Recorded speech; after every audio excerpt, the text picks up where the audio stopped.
ಅಷ್ಟು ದೊಡ್ಡ ಕಂಪನಿ ಕೆಲಸ ಅಂದರೆ ಎಷ್ಟೊಂದಿರುತ್ತೆ.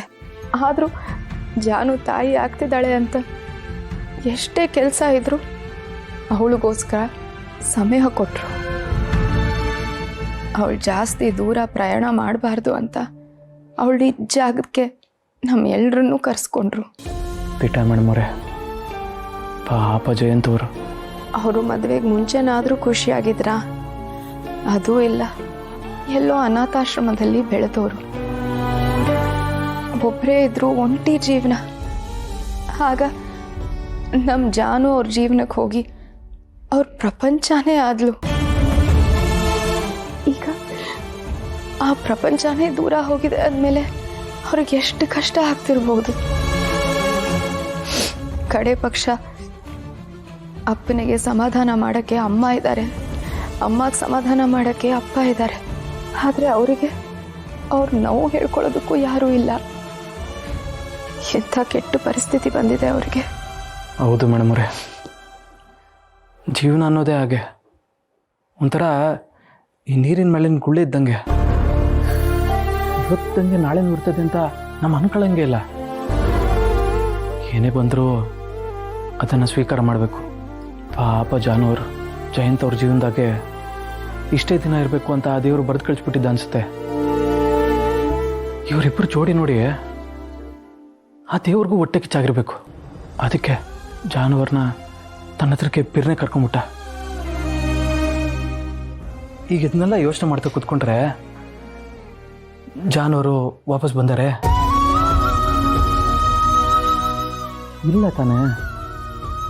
ಅದಕ್ಕೆ ಹೋದವ್ರ ಬಗ್ಗೆ ಯೋಚನೆ ಮಾಡ್ಕೊಂಡು ಕೊರಗ್ತಾ ಕೂರೋದಕ್ಕಿಂತ ಅವ್ರ ಜೊತೆ ಕಳೆದಿರೋ ಕ್ಷಣಗಳನ್ನ ನೆನಪು ಮಾಡ್ಕೊಂಡು ಖುಷಿ ಪಡಬೇಕು.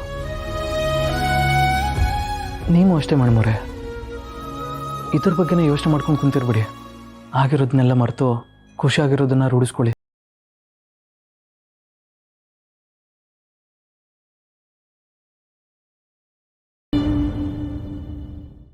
ಮೊದಲು ನಾನು ಹೇಳಿದ ಕೆಲಸ ಮಾಡಲಾ?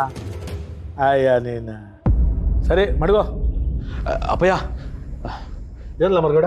ಅಪ್ಪಯ್ಯ, ಅದು ವೆಂಕಿಯವ್ರ ಬಗ್ಗೆ ಏನು ಎತ್ತ ಅಂತ ಏನು ಗೊತ್ತಾಗ್ಲಿಲ್ಲ ಕಣಪ್ಪಯ್ಯ. ಆ ಎತ್ತಿಯವ್ರಿಗೆ ನೀವಂತಿಂತ ಫೋನ್ ಮಾಡಿ ಮಾತಾಡಿ ಅಪ್ಪಯ್ಯ. ನೀವು ಫೋನ್ ಮಾಡಿದ್ರೆ ಅವ್ರು ಹೊಸ ಸೀರಿಯಸ್ ಆಗಿ ತಗೊಂಡು ಅವ್ರನ್ನ ಹುಡುಕ್ಸೋ ವ್ಯವಸ್ಥೆ ಮಾಡ್ತಾರೆ. ಮಾತಾಡಿದ್ರೆ ಆಯ್ತು ಬಿಡ್ಲ ಮರ್ಗಡ. ಯಾಕಲ ಈಟೋ ಅಂತಲೇ ಕೆಸ್ಕೊತಿದ್ದೆ? ಬರೀ ಮಾತಾಡೋದಲ್ಲ ಅಪ್ಪಯ್ಯ, ಅವನ ದಬಾಯಿಸಿ ನೀವು. ಲೈ, ನೀನು ಯಾಕಲ ಹಿಂಗಾಡ್ತಿದ್ದಿ? ಅವ್ರಿಗೂ ಹುಡ್ಕೋದಕ್ಕೆ ಹೊಸ ಟೈಮ್ ಬೇಡವಲ್ಲ? ಹೊಸ ಟೈಮ್ ಕೊಡ್ರಲ್ಲ ಅವ್ರಿಗೂ. ಅದು ಹಂಗಲ್ಲ ಕಣಪ್ಪಯ್ಯ. ಹಂಗೂ ಇಲ್ಲ ಹಿಂಗೂ ಇಲ್ಲ ಕಲ. ಅವ್ರೇನೋ ಸ್ಪೆಷಲ್ ಟೀಮ್ ಮಾಡಿ ಹುಡುಕ್ತಾ ಇದ್ದೀನಿ ಅಂತ ಹೇಳೋರಲ್ವೇ? ನಿನ್ನ ಹತ್ರ ಹೇಳೋರಂತಲ್ಲ ಅದನ್ನಾಗ್ಲೇ. ನೀನೇನು ತಲೆ ಕೆಡ್ಸ್ಕೊಳಕ್ ಹೋಗ್ಬೇಡ. ನೋಡ್ಲಾ ಮರ್ಗೋಡ, ಅವರು ಆ ಹುಡುಗನ್ನ ಹುಡುಕ್ತಾರೆ. ಸರಿಯೇ? ನಡಿ, ಏನಾದರೂ ಕ್ಯಾಮೆ ಇದೆ ನೋಡ್ಕೊಂಡು ನಡಿ ನೀನು. ಸರಿ ಅಪ್ಪಯ್ಯ. ಭಾನಮ್ಮ ನಡ್ರಿ, ಅಪ್ಪಯ್ಯ ಹೇಳೋರಲ್ಲ ಹುಡ್ಕಿಸ್ತಾರೆ. ನಡ್ರಿ ನಡ್ರಿ ನಡಿಯವಾ, ನೀನೇನು ತಲೆ ಕೆಡ್ಸ್ಕೊಬೇಡ. ನಡಿಯವ, ನಾನು ನೋಡ್ಕೊತೀನಿ. ಬನ್ನಿ ಬನ್ನಿ.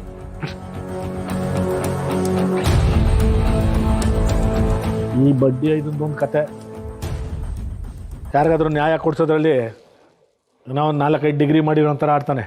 ಎಲ್ಲ ಅನ್ಯಾಯ ಆಗೋದು ಅಲ್ಲೇ ನ್ಯಾಯ ಕೊಡಿಸ್ಬೇಕು ಅಂತ ವಿಲಿ ವಿಲಿ ಅಂತ ಒದ್ದಾಡ್ತಿರ್ತಾನೆ. ಅವ್ನಿಗೇನಾದ್ರೂ ಆ ವೆಂಕಿ ಎಲ್ಲಿದ್ದನು, ಯಾವ ಕೇಸಲ್ಲಿ ಒಳಗಿದ್ದನು ಅಂತ ಗೊತ್ತಾಗೋದ್ರೆ ಊರು ಕೇರಿನೆಲ್ಲ ಒಂದು ಮಾಡ್ಬಿಡ್ತಾನೆ ಆಟಯ್ಯ. ಅಪ್ಪ ಈ ಕೇಸು. ಮಿಸ್ ಭಾವನಾ. ಏಯ್ ಕೋತಿ ಅಕ್ಕ. ಜಾನು ಅಕ್ಕ, ನೀನು ವಯಸ್ಸಲ್ಲಿ ನನಗಿಂತ ಚಿಕ್ಕವಳಾದರೂ ನಿನಗೆ ವಯಸ್ಸಿಗೆ ಮೀರಿದ ಬುದ್ಧಿ ಇದೆ. ನೋಡು, ಎಷ್ಟು ಬೇಗ ನಮ್ಮನ್ನೆಲ್ಲ ಮರ್ತ್ಬಿಟ್ಟಿದ್ಯಾ. ಇದೇನಾ ನೀನು ತೋರಿಸೋ ಪ್ರೀತಿ? ಅದೇ ಮತ್ತೆ, ನಾನು ಅಲ್ಲಿದ್ರು ನನ್ನ ದೇಹ ಮಾತ್ರ ಅಲ್ಲಿರುತ್ತೆ, ನನ್ನ ಮನಸ್ಸೆಲ್ಲ ಇಲ್ಲೇ ಇರುತ್ತೆ ಗೊತ್ತಾ. ಯಾವಾಗಲೂ ನಿಮ್ಗಳ ಯೋಚನೆಲ್ಲೇ ಇರ್ತೀನಿ ನಾನು.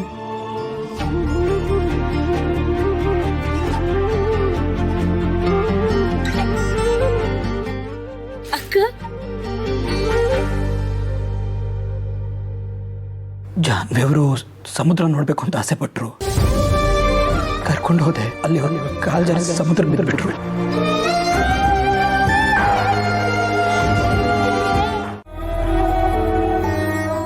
ಏನಂತ ಹೇಳಿ ಸಿದ್ದು ಅವರೇ, ನಮ್ಮ ಮನೇಲಿ ಯಾವುದೂ ಸರಿಯಾಗಿಲ್ಲ.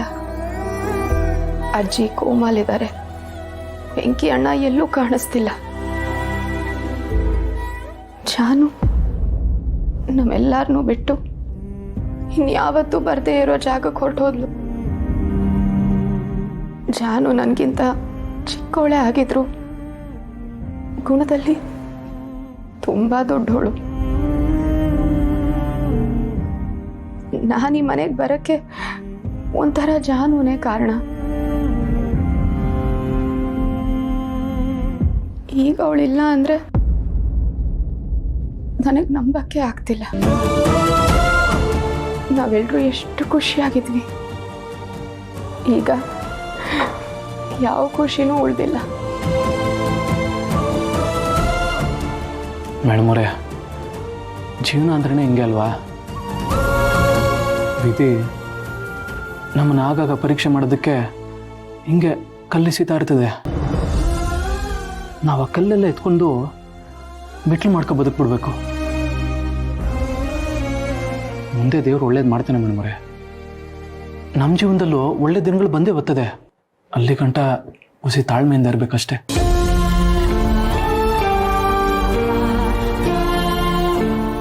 ಮೇಡಮೋರೆ, ಬನ್ನಿ ನನ್ನ ಜೊತೆ. ಎಲ್ಲಿಗೆ? ಹೇಳ್ತೀನಿ ಬನ್ನಿ ಮೇಡಮೋರೆ. ಹಿಂಗಿದ್ದ ಜಾಗದಲ್ಲೇ ಕೂತ್ರೆ ಅದೇ ನೆನಪು ಕಾಡ್ತಾ ಇರ್ತದೆ. ಅದಕ್ಕೆ ಹುಸಿ ಹೊರಗಡೆ ಹೋಗಿ ಓಡಾಡ್ಕೊಂಡು ಬಂದ್ಬಿಟ್ರೆ ಎಲ್ಲ ಸರಿ ಹೋಯ್ತದೆ. ಬನ್ನಿ ಹೋಗಿ. ನೀವು ಹೋಗಿ ಬನ್ನಿ, ನನಗೆ ಎಲ್ಲಿ ಬರೋಕ್ಕೂ ಮನಸ್ಸಿಲ್ಲ. ಮೇಡಮೋರೆ, ಬನ್ನಿ ನೀವು.